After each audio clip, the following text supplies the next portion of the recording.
অনুপ্রবেশকারীরা বউকে মা বানিয়ে ভোটার কার্ড বানিয়ে নিচ্ছে। মা মাসি বলুন, মাকে মাটিতে মিশিয়ে দিয়েছে। হ্যাঁ, আর মা মাটি বলবেন। সরকারি কর্মচারীকে মৃত্যুমুখে যিনি ঠেলে দিলেন তার নাম মমতা ব্যানার্জি। যার জন্ম নিয়ে কনফিউশন আছে, জন্মের তারিখ আজকে এটা বলে কালকে ওটা বলে, যে দিদিমণি এটা পাকা চোর। 84,000-এ তাও 4টে এনেছে বিএলও, 84,000-এ 4খানা বিএলও এনেছে। আচ্ছা, ওরা তো ভোটার সাজিয়েই নিয়ে যায়, প্রক্সি দেয় তো ভোটার সাজিয়েই, ভোট লুট করে তো ভোটার সাজিয়ে।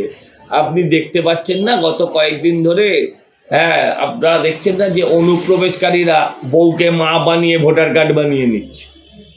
হ্যাঁ, তো ওদের কাছ থেকে আপনি কি আশা করেন? ওদের কাছ থেকে আপনি কি আশা করেন? এই মমতা বন্দ্যোপাধ্যায়ের থেকে আপনি কি আশা করেন? কি চান আপনার? মা মাটি, মা মাসি বলুন, যে মা মাসি এক করে দিয়েছে মায়াদের, মাকে মাটিতে মিশিয়ে দিয়েছে। হ্যাঁ, আর মা মাটি বলবেন না। কারা করলো এসআইআর এর কাজটা? করলো কারা? সরকারি কর্মচারী। তো সেই সরকারি কর্মচারী তো মমতা ব্যানার্জির লোক হওয়া উচিত ছিল। সেই সরকারি কর্মচারীকে মৃত্যুমুখে যিনি ঠেলে দিলেন তার নাম মমতা ব্যানার্জি। উনি কি বলছেন সেটা নিয়ে কিছু যাবে আসবে না, আপনি কি বুঝছেন? That's the main. উনি জীবনে সত্যি কথা বলেছে, ওনার রক্তে সত্যি কথা লেখা আছে। যার জন্ম নিয়ে কনফিউশন আছে, জন্মের তারিখ আজকে এটা বলে কালকে ওটা বলে, তার কাছ থেকে আপনি কোন সত্যিটা আশা করেন? ওনার কাছে কে বলছে সম্ভব না? ওনার কাছে 4-5টা বার্থ সার্টিফিকেট আছে। আপনার কাছে আছে 6-6টা ওনার কাছে স্কুল লিভিং সার্টিফিকেট আছে। কোন বছরের চান উনি দিয়ে দেবেন? এগুলো আপনাদের কাছে নেই, এগুলো ওনার কাছে আছে। যে দিদিমণি এটা পাকা চোর। আর কি বুঝলেন আপনি? আপনি বলুন না।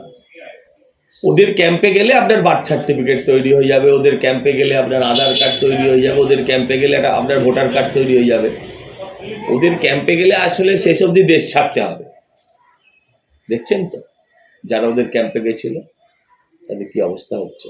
আমি বলছি সংখ্যালঘুরা সবাই ভীষণ খুশি, কারণ তারা বুঝতে পারছে যে বেনজলটা বেরিয়ে গেল।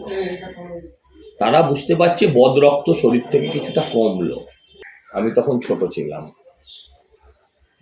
আমার মনে আছে সুব্রত মুখার্জি বলেছিলেন, আমি জানতে চাই, আমি জানি না মমতা ব্যানার্জি কেন গোটা শাড়ি ছিঁড়ে পড়ে।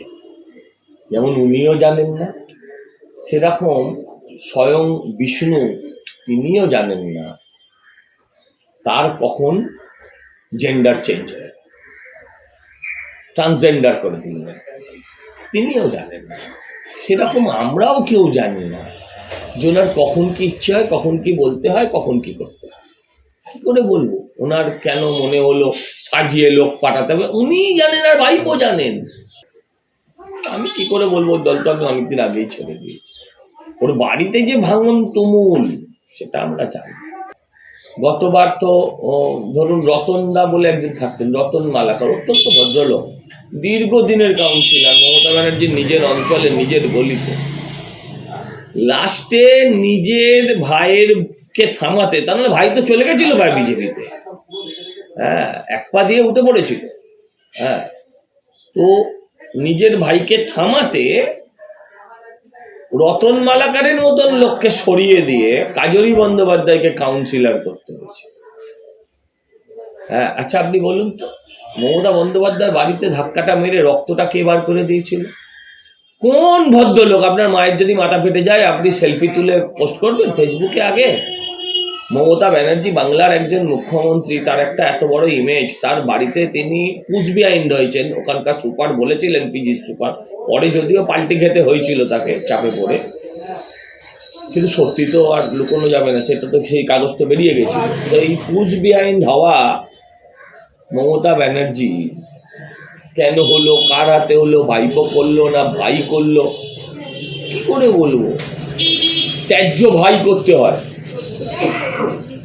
আগে আমরা দেখতাম তোকে আমি ত্যায্য পুত্র করবো, বাবারা রেগে গেলে বলতো, ওকে ত্যায্য ভাই করতে হয়েছে বাবুল ব্যানার্জি। কি উত্তর দেবে?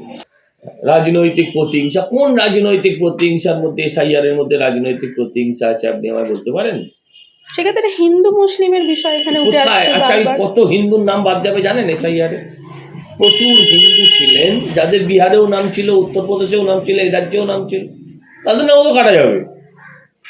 এই সত্যিটাকে তো অস্বীকার করার কোনো জায়গা নেই, কিছু করতে পারবো না। শাসক দলের ভয়টা কোথায়? হিন্দি স্পিকিং হিন্দুরা ভারতীয় জনতা পার্টিকেই ভোট দেয়, এটাও ফ্যাক্ট। এসআইআর নিয়ে ভয়টা ঠিক কোথায়? আর ভয় পাওয়ার কোনো কারণ নেই, যা হবার